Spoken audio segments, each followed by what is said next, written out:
Hi, my name is the Reverend Jacob Nault, and I am the chair of the Disability Theology Committee, as well as the secretary of the Disability Ministries Board.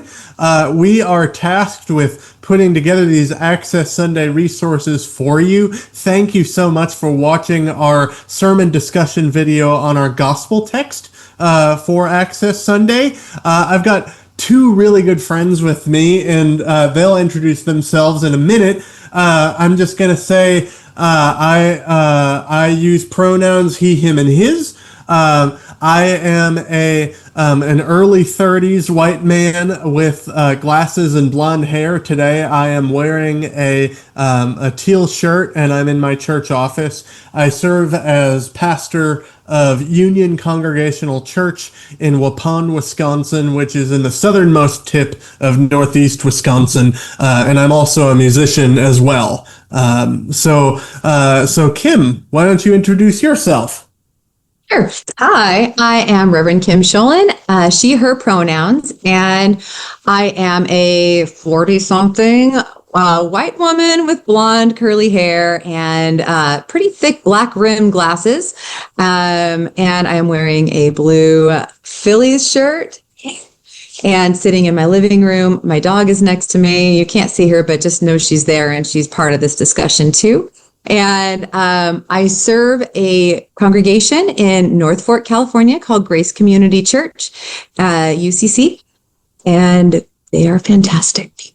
And I've also been on the UCC Disabilities Ministries Board in a couple different capacities over the last 6 years. Hey, everybody. I'm Pastor Madeline Maggie Gekesian. I use she, her pronouns. I am a 30-year-old West Asian woman with brown curly hair, who wears glasses. They are green, like my dress. I'm the one I've got some big pink headphones on and a little gold cross.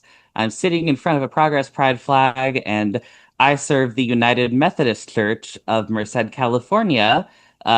I'm your ecumenical representation on the Disability Theology Committee. I'm a member at large and have been since fall of 2023. Wonderful. So the way that this is going to work is it's going to be kind of a panel discussion where we'll have three questions. But first, we're going to read the text. We are looking at Matthew 22, verses 1 through 14. So who wants to read that? I've got that one. And this is from the New Revised Standard Version, updated edition. Once more, Jesus spoke to them in parables, saying, "The kingdom of heaven may be compared to a king who gave a wedding banquet for his son. He sent his slaves to call all those who had been invited to the wedding banquet, but they would not come. Again, he sent other slaves, saying, 'Tell those who have been invited, look, I have prepared my dinner. My oxen and my fat calves have been slaughtered, and everything is ready. Come to the wedding banquet.' But they made light of it and went away, one to his farm, another to his business, while the rest seized his slaves, mistreated them, and killed them. The king was enraged. He sent his troops, destroyed those murderers, and burned their cities. And then he said to his slaves, 'The wedding is ready, but those invited were not worthy. Go therefore into the main streets and invite everyone you find to the wedding banquet.' Those slaves went out into the streets and gathered all whom they found, both good and bad. So the wedding hall was filled with guests. But when the king came in to see the guests, he noticed a man there who was not wearing a wedding robe. And he said to him, 'Friend, how did you get in here without a wedding robe?' And he was speechless. Then the king said to the attendants, 'Bind him hand and foot and throw him to the outer darkness, where there will be weeping and gnashing of teeth. For many are called, but few are chosen.'" Thank you. Woof. I know. Anytime we can get the gnashing of teeth in there, it's, I know. So the first question is this. The king's final guests are pulled off the street, both good and bad. No screening, no waiting list, no proof of worthiness. What would it mean for a church's welcome to actually work like that? No diagnosis, no functioning level, no proof required to get a seat at the table. I'm going to go on a limb and say it would look maybe not fully, but closer than maybe most pastors certainly would like to think to unrecognizable to many of the modes that the church has embodied in since there was a thing to be called church. Because it's unfortunately it's one of the things like people do as social creatures. You know, we create an institution and then we decide who fits right for it, whether or not it's in the spirit of what we set out to do in the first place. And so I imagine that a church that really just says the call is for everyone, even you on the street. And if someone is moved, church will be an entirely different sensory place. It would be, I think, in beautiful ways, just because you can't predict what human life looks like, less orderly. If you have public prayers, they will go on longer. Prepare for things to take more time. If you have a preacher, if you have a preacher or reader who speaks, reads, or processes differently, prepare for a change in what sacred language Mhm. sounds like and how sacred time is spent. You know, a church that welcomes everyone welcomes people who might not have had time for a shower in many days, and you love them anyway. People who don't have the resources for a Sunday best, or even folks who, for texture reasons, can't stand how the Sunday best feels on them. I Mm. mean, this is Mhm. magnified with disability, but churches already encounter the issues of like what welcome actually means when it comes to like wanting children but not wanting all the things that come when you have children and babies and young families. Yeah. Mhm. Real life, Yeah. y'all. Yeah. That's, yeah. I mean, I agree. I think that we have few and far between examples of what this actually could look like because there's always something that we had not prepared for. Someone will walk through the door that we have not done a book study on. You know what I mean? I feel like this is so UCC and it might be UMC as well, but we will go to great lengths to intellectualize our welcome. Mm. And it's really hard when we have not done the book study or had a special speaker come in or anything, and somebody different walks through the door that we have not encountered, and then suddenly that welcome that we thought was going to be extravagant goes, ooh, ooh, what do we do about them though? We didn't talk about this. Oh no. And so I think that you're right, Maggie. We are not there yet. We're like, this is something that to imagine what this would look like is something very new because we like what we know. And Mhm. even with the best of intentions and I hope that when people hear this they hear the best, that we know that you've got the best of intentions in your extravagant welcome, that you've got printed in your bulletin or on a banner somewhere or something. But just the way that we function as groups of people, we don't know how to do that when it comes to someone that we did not anticipate. And so it's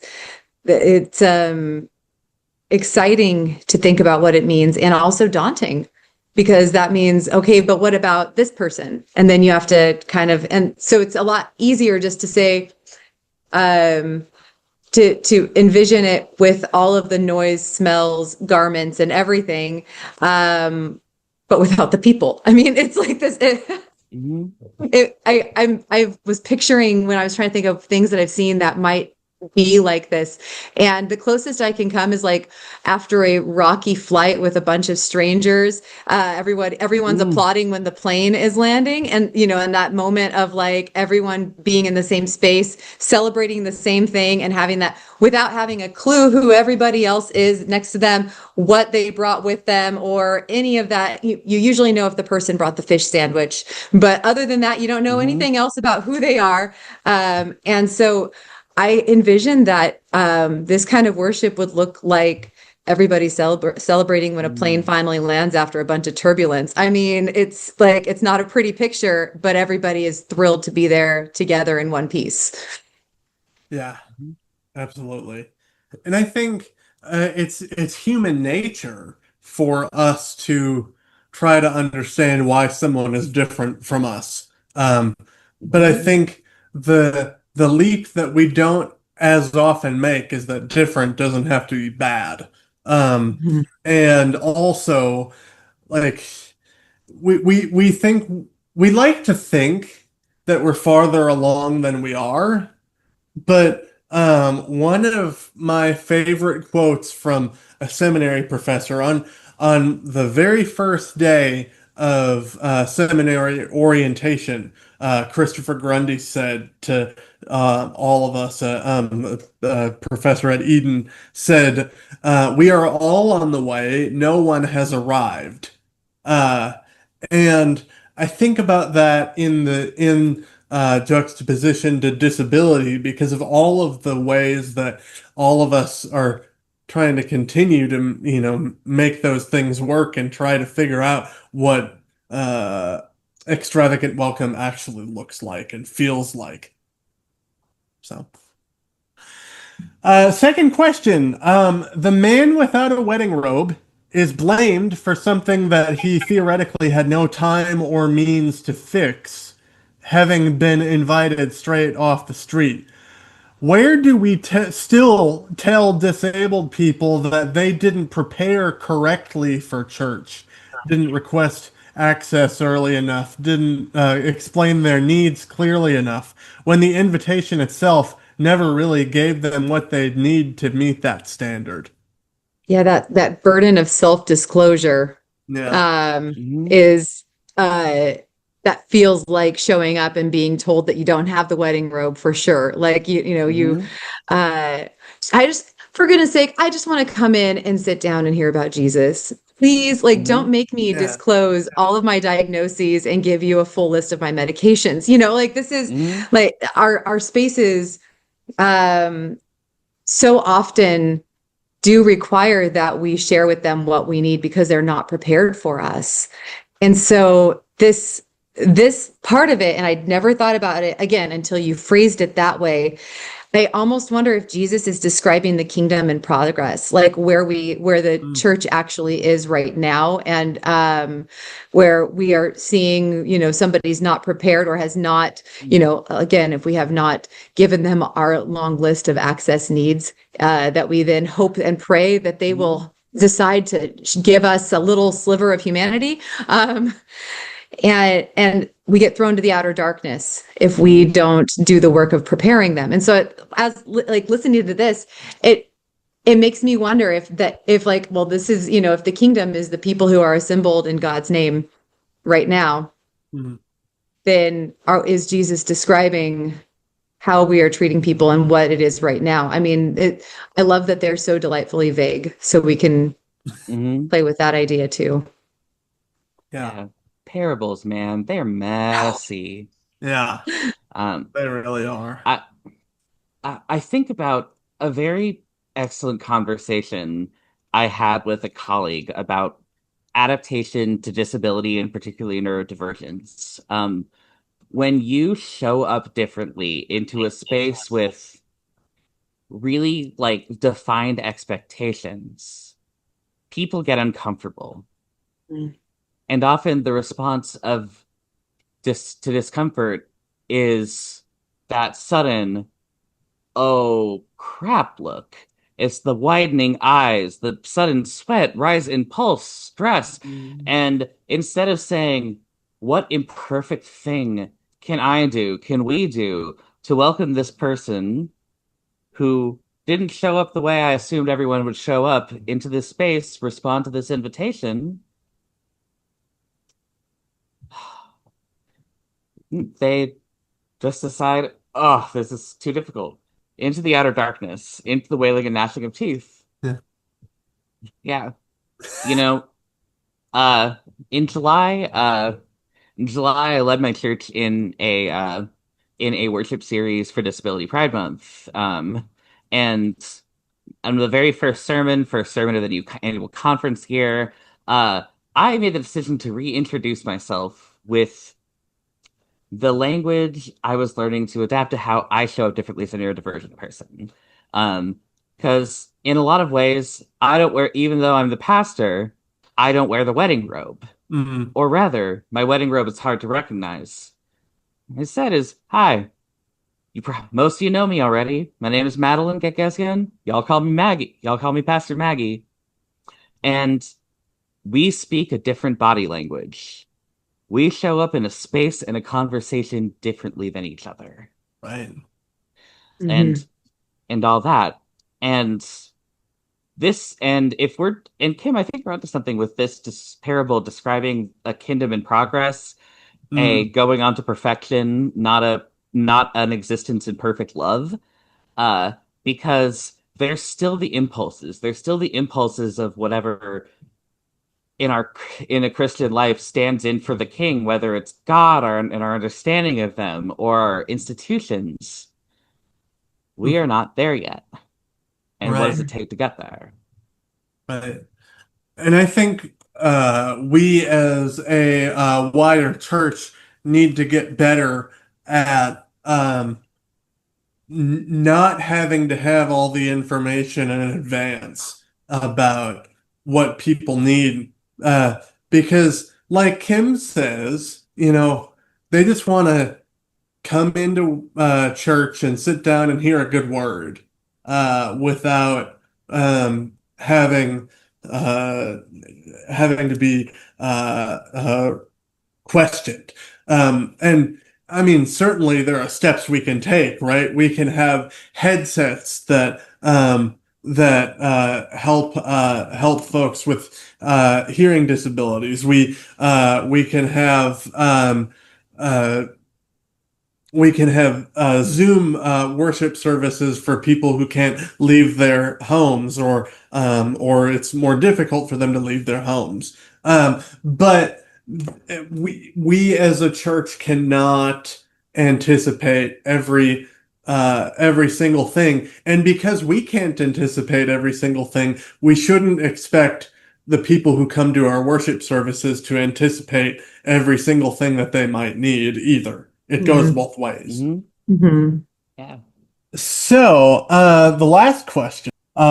This parable can't seem to decide if it's about radical, indiscriminate welcome or about who gets thrown out for not measuring up, and it never resolves that.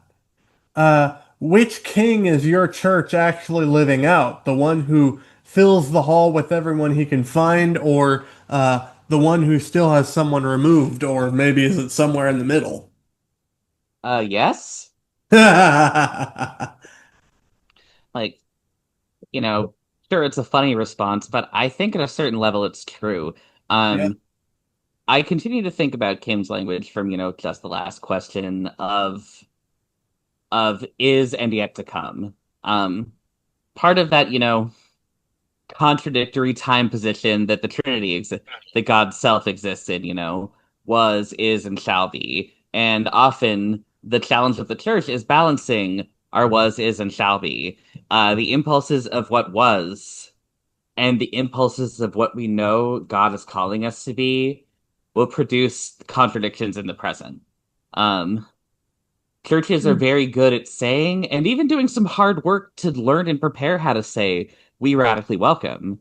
We welcome those who have traditionally been marginalized by the church. We are willing to love boldly for the sake of those who have traditionally been marginalized by the church. And, and there's a lot of growing pains that come with that. Right. There's the growing, yeah, there's the growing pains of learning, like, uh, not to make whisper networks out of about all the ways that a certain someone doesn't measure up, to voice your discomfort behind people's backs, to let yourself slip into microaggressions and assume a caveat of, oh, well, I didn't mean you, Mm. um, will make a difference. Uh, because, the challenge of the kingdom, the challenge of, what John Wesley called Christian perfection, is that humans are still human. Hmm. Um, Not only in the fact of our body minds, but also in just the kind of social ways in which we mess up. Um, and if the goal is to be that first king, then there is a transition happening between uh His Majesty, I throw you into the outer darkness, and His Majesty, you are so wonderfully loved, and I am so delighted to see you. Yeah. Mm-hmm. Yeah. Mm. Yeah. I don't even know how to follow that up, Maggie. That is so good. Like, I feel like that was such a good mic drop on everything that needed to be said. That this is why we're friends. It's that was incredible. Yeah, I think that with a parable like this, it's helpful for us to read it and not try to find a definite answer, a definite ending, because as soon as we do that, then we are doing a disservice to the weird middle space that it provides for us of between the extravagant come in as you are off the street and the wait, you're not wearing this thing, and it's and I think that the literal reading with this of, for many are called, but few are chosen, throw them out to the outer darkness is where things get really, really gross and painful for folks. And so, and I think that a lot of our churches, even though we are working really, really hard to not be the king that is removing folks, I think that we are still operating with some of that malignant system in the background. I think about getting a virus on your computer or something, and you don't know about it until all of a sudden Google has changed to like some very weird homepage that, and you're like, Yeah. how did that happen? And that's what's happening in the background of our churches. Our churches are still operating under this system of, for many are called, few are chosen, weeping and gnashing of teeth. You didn't show up with the right coat.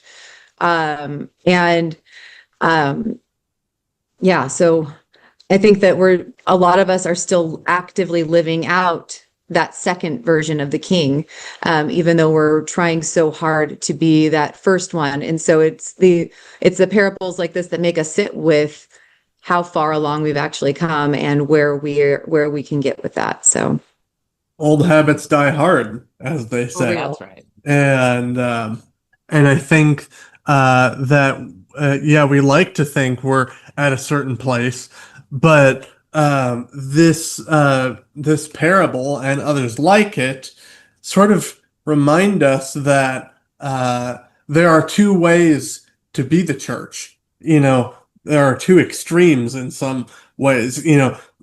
And sometimes we are one way, and sometimes we're another way. It all depends on the situation. We're in reality, we're kind of somewhere in the middle all the time. And so how do we find a way to get closer to the extravagant and radical welcome of Christ, which we will never truly get to fully, as John Wesley said, in Maggie's point.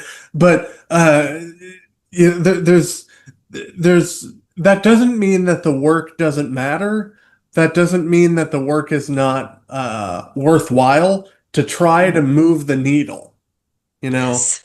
And that I think is what we are trying to do with the work that we do on disabilities ministries, and that's the work that we're trying to do in our churches. And I applaud everybody who is watching this for engaging these texts from a disability perspective and from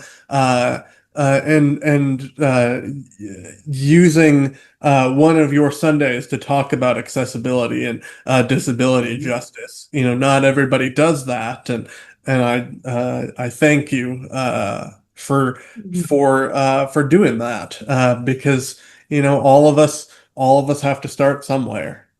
Yeah, I was gonna say, and when we do it, if we're starting out with this, it's going to be done imperfectly. We may roll out the Mhm. extravagant welcome and then realize that we didn't know what we were up, Signing what we up were for. setting Yeah. ourselves up for, and knee-jerk reactions.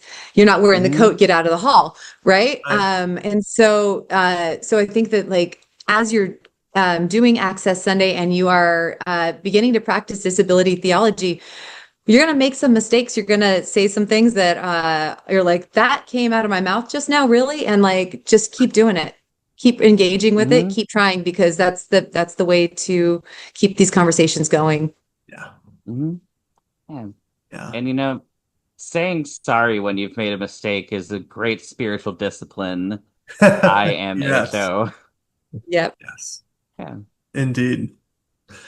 Well, thank you both for being in this discussion with me, and thank you to everybody watching. We are so excited for Access Sunday, and so grateful to all of you for making this happen. Take care. Take good care, everybody.